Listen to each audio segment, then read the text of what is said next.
আজি এই চাদৰখন দহি বাতি মেটেৰিয়েল চিলাই মেলি হৈ গ'ল।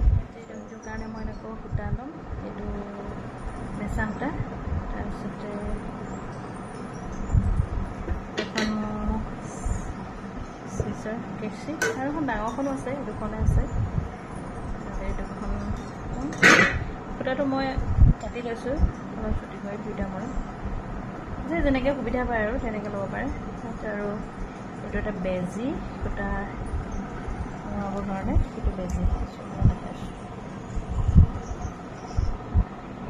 বেজি। নেক্সট আকৌ এইটো এটা গুলি, য়েল্ল' কালাৰ এটা গুলি আছে, সূতাটো ইয়াত কম আছে আৰু এটা গুলি লগত দিব লাগিব।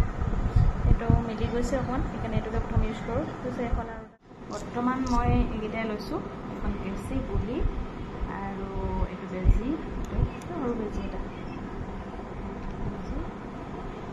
এতিয়া কৰি উঠি লওঁ, তাৰপিছত শেষৰ পিছত আপোনালোকক দেখাম। মই ভিডিঅ'টো শেষত ফটো এটা দি দিম বাৰু। চাদৰখনৰ ইয়াৰ ফাইনেল লুক কেনেকুৱা লাগিছে জনাব।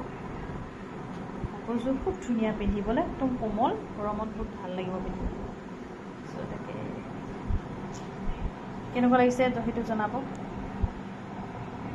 মই এইটো কালাৰ দিম বুলি ভাবিছিলোঁ, তাৰপিছতে সূতাটো ইমান একজেক্ট নাহিলে, অলপ ৰঙা হ'ব যে পিন্ধিবলৈ বেয়া হ'ব, চ' মই সেইকাৰণে য়েল্ল' কালাৰ দিলোঁ। এইটো বহুত কোমল হয়, চফ্ট সূতাটো, যে মানে ফুটমুচ নহয় আৰু যেনেকৈ ভাজ দিওঁ তেনেকৈ থাকিব। চ' মই এই সূতাটোকে দিলোঁ। কাপোৰযোৰ যিহেতু অকণমান ভাল কাপোৰ, সেইকাৰণে অকণমান ভাল দহিটোৱে দিছোঁ। এইটো তলৰ আঁচল এইটো আছে।